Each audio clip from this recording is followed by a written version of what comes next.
Today I'm in the pockets of Camden to visit Otino's for some proper Portuguese food. Meet Denise and Pedro, two siblings who have taken over the helm to help ease the pressure of their mum and dad. Their mum is from Angola, dad from Madeira. The restaurant represents the fusion of the cultures of its founders. This restaurant has provided service to the Portuguese community and general public for over 10 years.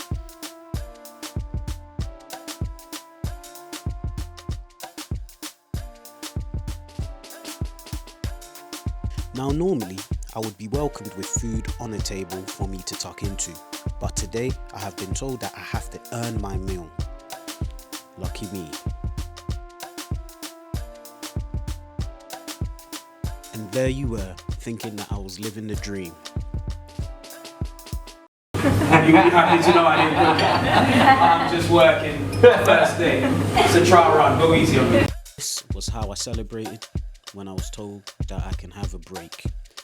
I decided to talk to a few customers and what brought them to Otino's. Para mim já é a segunda vez que eu venho cá. Gosto muito de vir aqui. Realmente sou bem servido, sou bem atendido também. E as pessoas daqui são muito simpáticas. When you had the food, did it taste exactly like how you have it back home in Portugal? Yes. Sim, é igual. Yeah. É igual. A pessoa fica assim com a textura. Lembra-nos do nosso país, né? Está muito bom. Eu comi a sopa, que é tradicional portuguesa, caldo verde, que é muito popular em Portugal. Estava amazing. Nice. I order. If I've never had Portuguese food, what would be the thing to order? Bom bacalhau com natas. Sim, o bacalhau. Yeah. Which one? Okay, it sounds good. She's nodding her head. It is an oven-baked dish consisting of layers of cod, onion, diced fried potato and cream, commonly spiced with nutmeg and white pepper. Remember not to hold back on the grated cheese.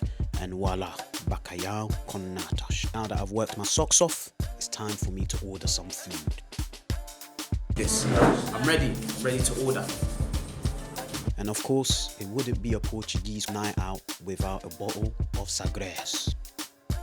First course, flaming chorizo. This is the part where you sing to me happy birthday.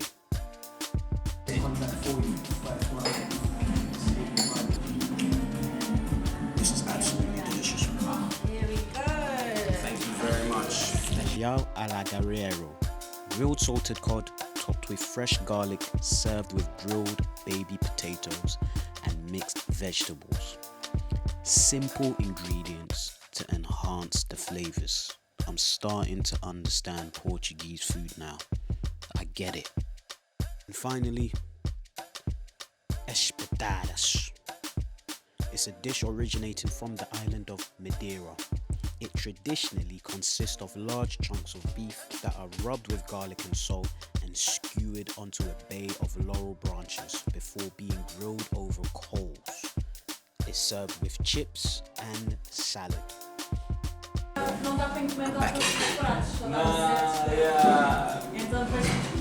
Sorry to disagree. Otino's also serve Angolan food. Normally they serve this on the weekends. I was intrigued. I wanted to know more about Angolan food, so I asked Pedro. The food is still, in a way, a lot of flavours, a lot of going on in terms of the Angola dishes, spices. Well, Portuguese food, there's still, it's not as spicy or as flavoured as the Angola dishes. The Angola dish is quite heavy as well, you know, a lot of stews, a lot of flavour and spice. And he's not wrong. Angolan food is heavy. They serve Angolan dishes such as the muamba de galinha, aromatic Angolan chicken stew flavoured with garlic, chili, vegetables, and it's cooked in palm oil. It's lip-smacking good. Fungi is an essential side dish. It is a type of porridge made from cassava flour and that it is stirred into water. The relationship between Angola and Portugal has somewhat been tumultuous.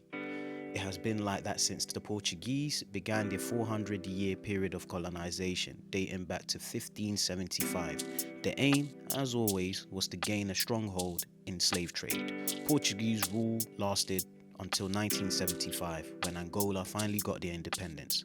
Despite their history of civil unrest, Portuguese, African, and ethnic influences are evident in many aspects of Angolan culture.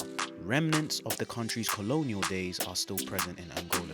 It is estimated that there is around 300,000 Portuguese migrants living in Angola. I was keen to learn more about Angola. Who better to ask than Mummy Liz? Yeah? Yeah. Do you remember anything? Yeah. What do you remember? I would remember my parents, they have nice house, big house, and my mother, she has like a chef. And then what happened? And suddenly, my parents, they lost everything. They just have to run away Why? with the clothes, nothing else. Wow. Because it was the war. The Civil War. Yeah. Civil War. How bad was it? How bad was the Civil Yeah, War? it was very bad because I have 5 sisters who was very small. I was the older ones, and I was like, and my mother said, let's go to Portugal, and everyone have to run to go to the boat, a big boat, and my sisters, they was too little, they was crying. Yeah, and after that, when everybody ran to go to the boat, and I went to South Africa for a month. Wow. And after that, the Portuguese people, they said, yeah, you have to come in to Portugal. While staying at a refugee camp in South Africa, it was there where she found her love of her life, Grandpa Tino. I sat down with Denise and Pedro to talk about what it takes to run a family business and the challenges they've had to face in light of COVID. What is Otino's about? If I didn't know about Otino's and I'm Googling it, Yes. what would be the first thing you would tell me when it comes to Otino's? Why my grandma always waits for me to talk, isn't it? This is why I hate interviewing families. If it was one Siblings person, no, are the worst. No. I wanna hear it from you first. Go on, bro. When you know about, when you Google about Otino's, you get a combination of Portuguese and Angolan food. The reason why is that it's my mom originally is from Angola, and my dad is Portuguese. We were born in Portugal, so it's a combination, as I said, like different spices, different flavors from all different part of Portugal as well as Angola. And yeah, that's Otino for you. That's Otino in a nutshell. Correct. Love. Family orientated restaurant. We've been here for 13 years. 13 years, yeah. Pushed through COVID, lockdown 1, lockdown 2. We're still here as a family unit, and we're always here to provide and deliver the best, wholesome, home-cooked meal. Lockdown 1, lockdown 2. Yes. I mean, COVID is constantly the buzzword that's lingering over our heads. How challenging has it been for you personally? My dad caught coronavirus. The week after the lockdown was announced, he then basically went into hospital. And he was there, so ever since he went into the hospital, he was there for 3 months, fighting the virus. And he went from being okay to feeling unwell to being in hospital, to being in intensive care, to being in a coma, to being in, fighting for his life, for us getting phone calls from the hospital to say he's not going to make it through the night. And fast forward, he's okay, he's okay. He's recovering still. He had to relearn how to walk. He had to relearn how to do a lot of tasks that were easy for him before, and now he's on the mend, and No, that's good, man. That's good to hear.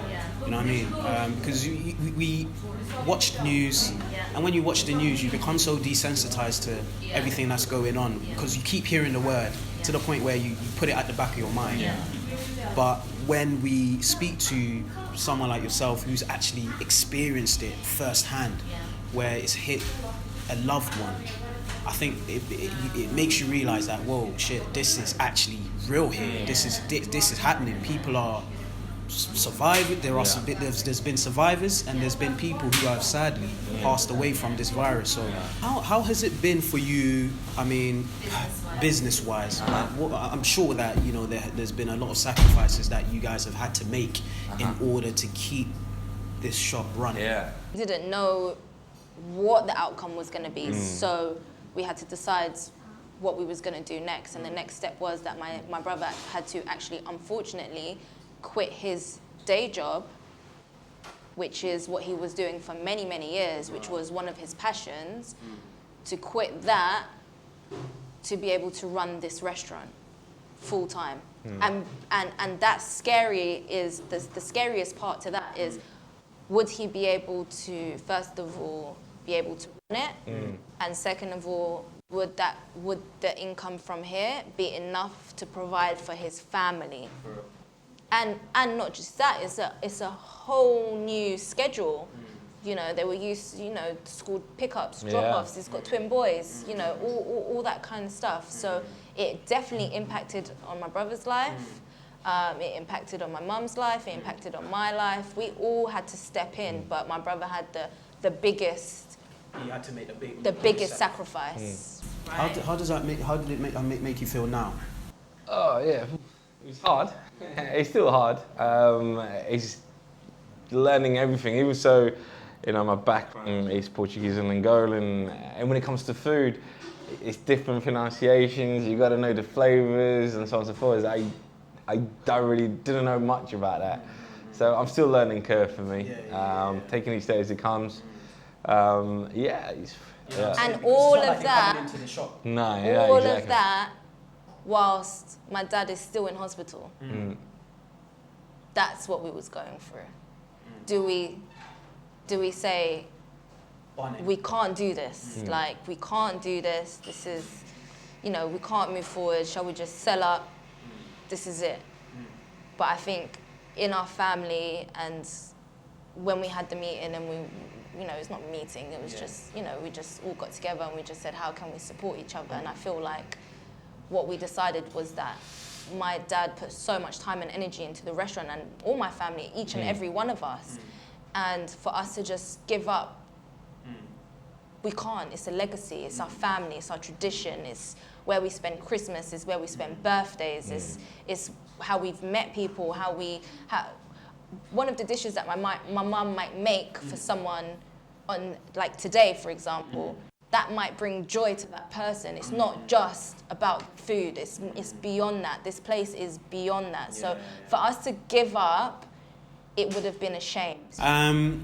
Look, you spoke about being from, Portugal, and your mum being from Angola. Yes. What does it mean to be Portuguese Angolan or Angolan Portuguese? What is it? What does it mean? We have a taster of the kind of African culture and the European. And I think that's what Otino's is about, is the fusion kind of coming together in London, where we can kind of show our customers our different flavors and the different foods and drinks that we have here, and music, because we always have the music here for the customers as well. So I'm sure you're not the only business that's going through this. Yeah. I know this has affected a lot of businesses. How do you keep going? What's the future hold? Well, what keeps me going is my mum's food. I'm sure. Come on. I don't know how that keeps you going. People will be falling asleep rather than keep going. I don't know. Keep saying myself I'm going on a diet, but bro. I can now I know why you left your main job to come here. Man's been working there for years. He's like, I want to be close to mama. I'm telling you, He man. used to Mama. sit there with his with Tupperware eating that Yeah, tuna. yeah, he's like, what is this, You know, man? the sandwiches and that. Boss man, I quit. I'm done. The Mum. food is calling me. The food is calling me. Mum, Like, sort me Mum, out. I'm coming. Mum, I'm coming. I know where my place is now. You know what I mean? Oh my gosh. But what's next? The next level is just push on through. My mum's not gonna, she's gonna stay with us as long as she can. But we need to figure out who else can come in and step in her shoes. Maybe Denise can go to the kitchen now, I don't know. Can you edit that out?